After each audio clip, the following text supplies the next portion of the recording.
o professor Diego Maximiliano Lauenstein-Haber, é diretor, médico e chefe do Serviço de Cardioimagens do Centro Diagnóstico Bioimagens, chefe do Serviço de Ressonância Cardíaca em Centro Diagnóstico Bioimagens, chefe do Serviço de Ressonância e Tomografia Cardíaca, Centro Médico de Ragupian, chefe do Serviço de Ressonância e Tomografia, Diagnóstico Científico Integral, coordenador do Conselho de Ressonância Cardíaca do ECOSIAC e Master em Ecocardiografia Transesofágica pela Universidade Internacional Menéndez Pelayo, em Madrid. Por favor, doutor Diego, professor, faça as honras. Mais um Lauenstein. ¿Cómo andan? ¿Qué tal? Un gusto. Gracias, Rodrigo. Gracias por la invitación. Sé que esto está muy dirigido a la ecocardiografía. Lo mío es un aporte desde la resonancia. Es tratar de demostrar que existen otros métodos con los cuales se puede hacer también strain. Y que, bueno, veremos si es mejor, si es diferente, si es más difícil, si es más fácil, si es peor. Y vamos a tratar de mostrarle en estos pocos minutos cómo es que hacemos strain en resonancia. Empezamos, bueno, hablando un poquito de lo que es la resonancia cardíaca hoy. Hoy la resonancia cardíaca realmente es un método que cada vez nos están pidiendo más estudios, sobre todo en esta etapa de COVID, en donde nos están pidiendo con exactitud la valoración de la fracción de eyección, y donde muchas veces nos llegan casos muy complejos y nos piden a nosotros que seamos los que demos el diagnóstico definitivo. La fracción de eyección, por supuesto, es hoy lo que nos está transformando un poquito en el gold estándar, el realce tardío. La resonancia se está transformando como un parámetro diagnóstico y pronóstico de muchísimas patologías, y con respecto al strain, existen diferentes formas de poder tomarlo. Lo importante es que la resonancia, al igual que la ecocardiografía, nos permite la valoración del strain global y el strain segmentario, y lo cierto, o la realidad por la cual estamos, digamos, un poquito atravesando los que hacemos resonancias, es que el strain no se hace de manera rutinaria, no se hace a todos los pacientes, y ahí está, ¿no? Si es porque es muy tedioso, es una de las razones, porque es dificultoso, y el otro es que no tiene un valor económico extra, y este tiempo, porque ya de por sí analizar un estudio de resonancia lleva muchísimo tiempo, agregarle el análisis de strain, hace que los estudios realmente, el postprocesado, sean muy, muy largos. Este es el resonador magnético. Para los que no hacen resonancia, esto es un imán superconductivo, es un imán que para hacer resonancias cardíacas se necesita que sea de más de 1.5 Tesla. Esto es más o menos hablar de que tiene que tener una potencia de atracción de 30.000 veces la fuerza de gravedad de la Tierra.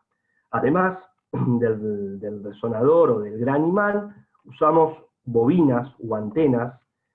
Estas bobinas o antenas trabajan con señales de radiofrecuencia y actúan sobre la señal de imán, inhibiendo la acción del imán sobre el cuerpo, o básicamente sobre los átomos de hidrógeno, sobre los protones de los átomos de hidrógeno del cuerpo.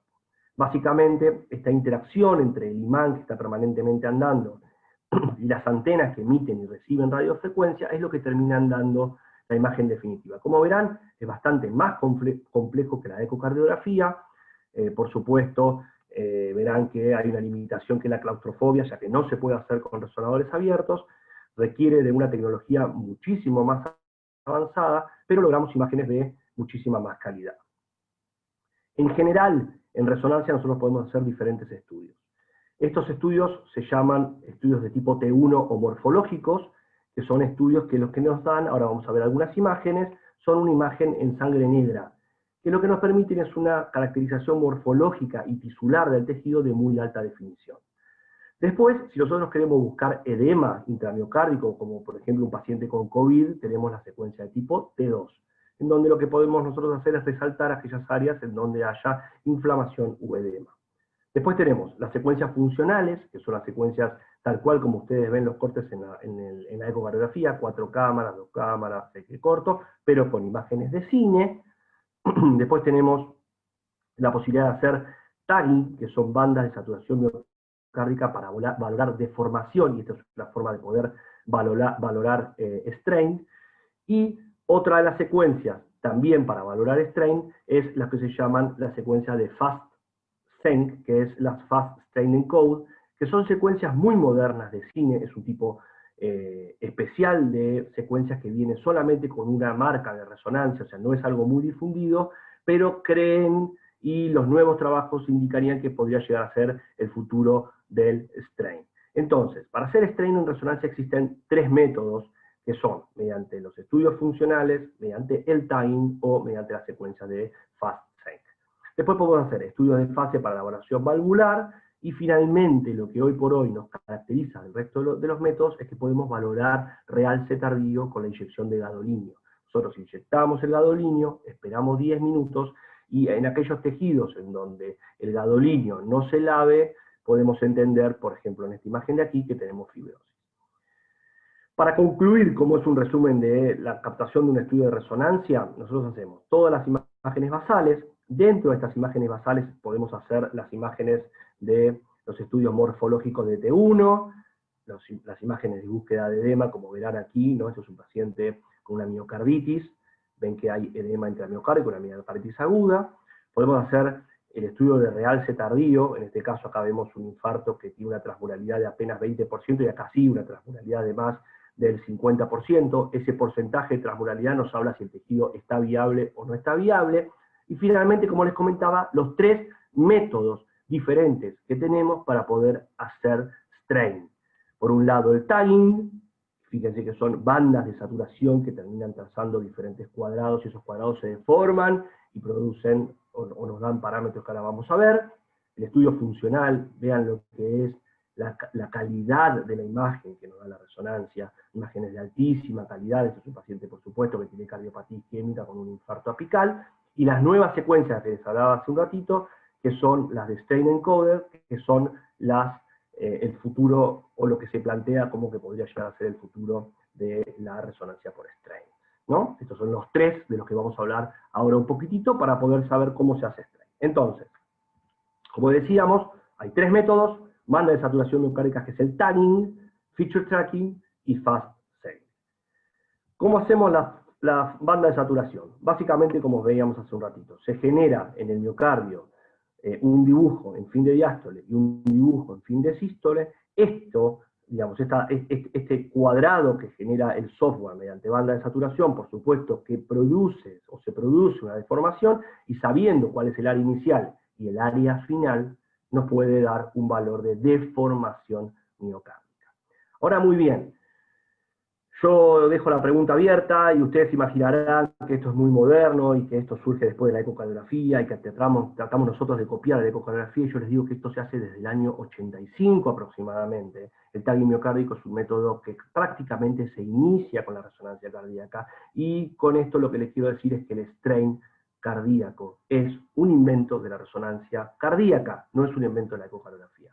La ecocardiografía valida el strain mediante la resonancia cardíaca con una altísima correlación del 0.87, con lo cual el eco se terminó validando, y después la practicidad que tiene el eco, el costo que tiene el eco, y esto de que es hand-on tan rápido. Fíjense, este trabajo es del año 89, ¿no? Hizo que hoy por hoy prácticamente el strain sea patrimonio de la ecocardiografía, pero la resonancia hoy está retomando el strain, y estamos volviendo a hacer strain en resonancia. Estos son más imágenes de tagging para que vean cómo se hace la cuadrícula, cómo se deforma, y finalmente cómo el software termina dándonos la curva. Para hacer tagging, para hacer esta secuencia, se necesita la secuencia de tagging, o sea, el resonador tiene que tener la secuencia de tagging, y no se puede hacer en un paciente que no se le hizo. O sea, eso es lo que tiene la resonancia. O sea, lo que no se hace frente al resonador, o sea, no se captura, no se puede hacer después. Entonces, el tagging, por supuesto, hay que tener la secuencia instalada en el resonador. El feature tracking es un método óptico en donde básicamente lo que hace es las imágenes cines, estas imágenes que nosotros vemos que contraen, ¿no? Estas imágenes en donde el corazón está en movimiento, lo que hace es algo muy parecido a lo que es el spread tracking. Básicamente lo que hace es, mediante un software, reconoce las irregularidades en la imagen, sigue en imágenes sucesivas a las irregularidades y finalmente termina dando lo que es deformación miocárdica. Esto es lo más parecido a lo que es el spectral tracking o la ecocardiografía, que se llama feature tracking. La ventaja que tiene feature tracking es que no se necesita ninguna secuencia especial. Si uno lograra tener el software de feature tracking y quiere analizar estudios que se hizo hace 20 años o hace 30 años, con el solo hecho de poder tomar las imágenes cine y analizarlas y verlas y evaluarlas, automáticamente ya tiene deformación miocárdica, con lo cual no necesita de un nuevo software y puede hacer estudios o análisis retrospectivos. Entonces esto es un poco el software con el cual se analiza, es muy parecido al software de ecocardiografía. Nosotros podemos hacer, digamos, en eje corto, en 4 cámaras, en 2 cámaras, podemos hacer diferentes planos, ¿no? Este es el software, como les decía, con el cual lo hacemos, y los que ya, bueno, ya en el curso lo vieron, la segmentación miocárdica es muy parecida a la ecocardiografía, y finalmente termina dándonos valores con lecturas similares a la ecocardiografía, que no tiene sentido entrar en detalle, sabiendo de que el curso básicamente tiene que ver con todo esto, que es lo que estamos omitiendo. Finalmente tenemos la secuencia que es el FastSync, el Fast State Encode, que son estas secuencias en las cuales básicamente mediante una simulación de colores y mediante una simulación de tiempos en secuencias cine, se termina reconstruyendo el miocardio y finalmente mediante un procesado especial termina dándonos valores de strain.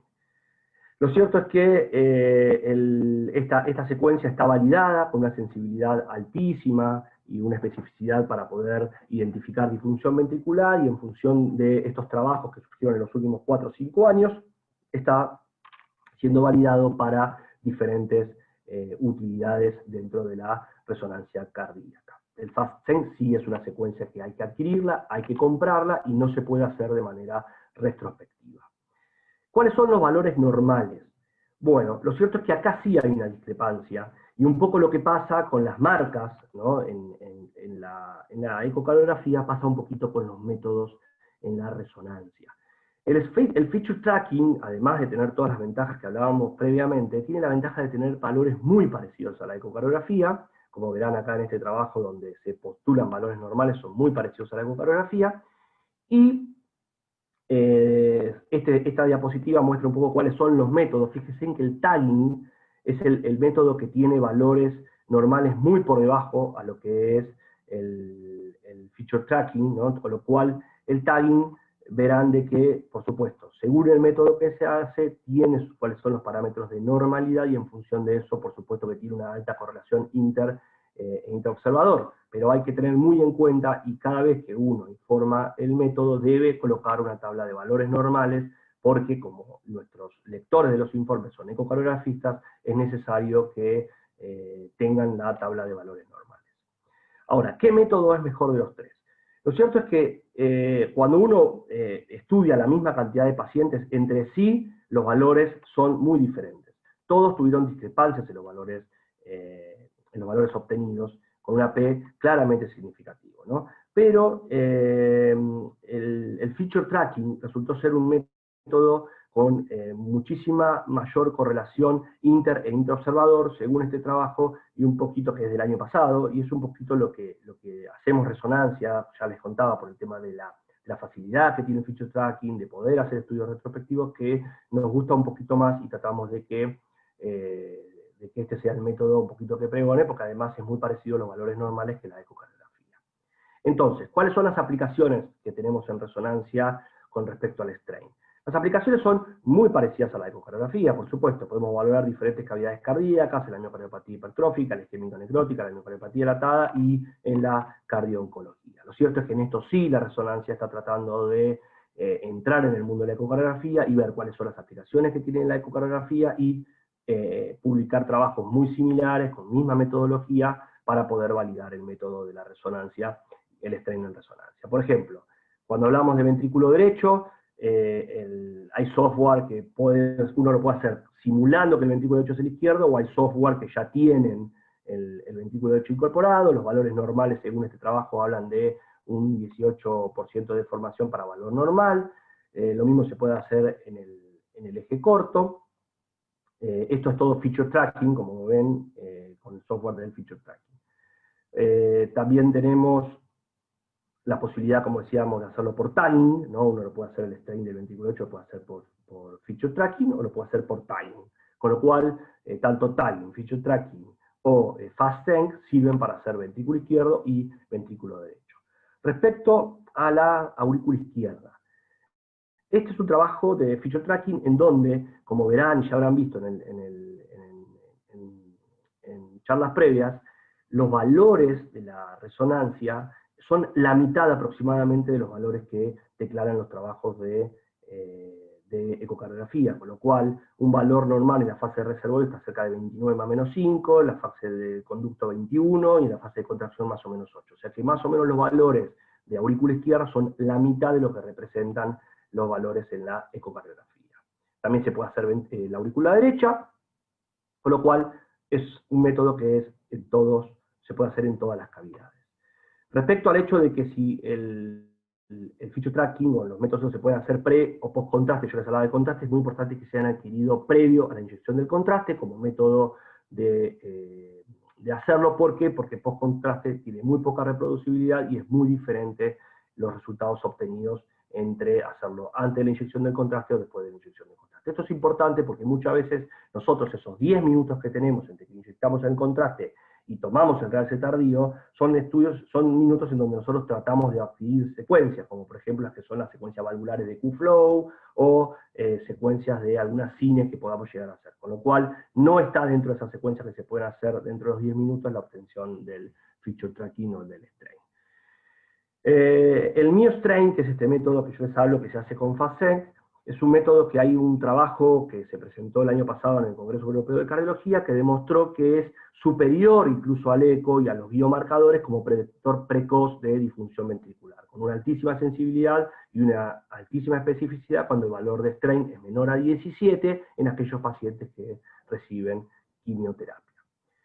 Lo mismo sucede en la enfermedad coronaria, en aquellos pacientes en los cuales se les hace estudios de resonancia y tienen estenosis miocárdica, estenosis de más del 75% y se los somete a una resonancia de estrés, fíjense en cómo caen los valores en aquellos pacientes que tienen enfermedad coronaria significativa. Con lo cual, claramente es aplicable en la enfermedad coronaria. Lo mismo sucede con la búsqueda de viabilidad, ¿no? En un estudio basal, en una resonancia, cuando el strain es mayor a 17, podemos decir que ese miocardio probablemente sea viable, además de otros marcadores, espesores parietales, cuánto es que engruesa el miocardio, la presencia o no de realce tardío. Bueno, el strain también es uno de tantos parámetros para lograr finalmente el diagnóstico de viabilidad. Ya estamos terminando. Con respecto a la miocardiopatía hipertrófica, este es un trabajo del doctor Ludueña Clos, en donde él lo que demostró es que en aquellos pacientes, a pesar de tener fracción de eyección conservada, el strain en resonancia es bajo. Entonces la pregunta es, ¿estos pacientes que tienen función de bomba conservada, realmente a nivel de función segmentaria, es normal? ¿Es realmente normal la fracción de eyección de estos pacientes? Entonces, en función del cálculo de strain es que se habla de esta pregunta y este interrogante, en donde por supuesto estos pacientes en los cuales se ve caída del strain hay que tener intervenciones precoces, y esa es la conclusión del estudio. Finalizamos con un caso clínico, y tiene que ver un poquito con la correlación que tiene el strain en ecocardiografía con la resonancia. Por supuesto, todos saben, esto es una miocardiopatía hipertrófica, ¿no? Claramente está la miocardiopatía hipertrófica, diferentes maneras de ver la miocardiopatía hipertrófica, y se le hizo un strain, ¿no? Luego de hacer el strain, el paciente, nosotros le hacemos una resonancia, y lo que vemos es que en los lugares o en los sitios en donde el strain da bajo, finalmente tenemos realce tardío en el lado líneo. ¿Por qué es importante el realce tardío en la miocardiopatía hipertrófica? Porque básicamente es el sitio del sustrato arrítmico. Donde hay realce tardío y donde hay fibrosis es donde se originan las arritmias y probablemente muerte súbita. Esta cantidad de necrosis nosotros tenemos forma de poder estimarla, y se dice que si la necrosis es mayor al 15 o 20% según los artículos, es indicación de cardiodefibrilador. Pero el propósito de esta diapositiva es otra, es mostrar que en aquellos lugares en donde el valor de strain es por debajo de menos 12, es un predictor independiente de presencia de fibrosis posterior en la resonancia cardíaca. Entonces, finalmente, lo que pudimos ver es que existen diferentes maneras de cuantificar el strain en resonancia cardíaca, todas demostraron tener una excelente correlación inter-observador, y destacamos el feature tracking por no requerir de secuencias especiales, porque podemos hacer retrospectivo, porque es quizás el método un poco más económico, y es el que más está estudiado, y además de que tiene valores muy parecidos a la ecocardiografía. Lo que sí les puedo asegurar es que la resonancia cardíaca resurge como un método que, si bien validó la ecografía, hoy por hoy tiene una sola ventaja, que es que no existen malas ventanas. Todas las ventanas son buenas y es muy fácil valorar el strain y no tiene todas las dificultades que puede llegar a tener la ecografía respecto a las ventanas. La aplicabilidad es amplia, se encuentran en desarrollo numerosos trabajos, y lo que quieren un poquito meter es el tema del MioStrain, que es lo que dicen que se viene, pero bueno, hay que seguir apostando al el feature tracking, que creo que es el método que fue, es y será por ahora lo más importante en resonancia cardíaca. Así que bueno, muchas gracias Rodrigo de vuelta, espero haberles encendido un poquito la chispa de la resonancia para aquellos que no están acostumbrados, y poder haber entendido un poquito más qué es lo que hacemos, poder mostrar el método, y bueno, muchísimas gracias, Rodrigo.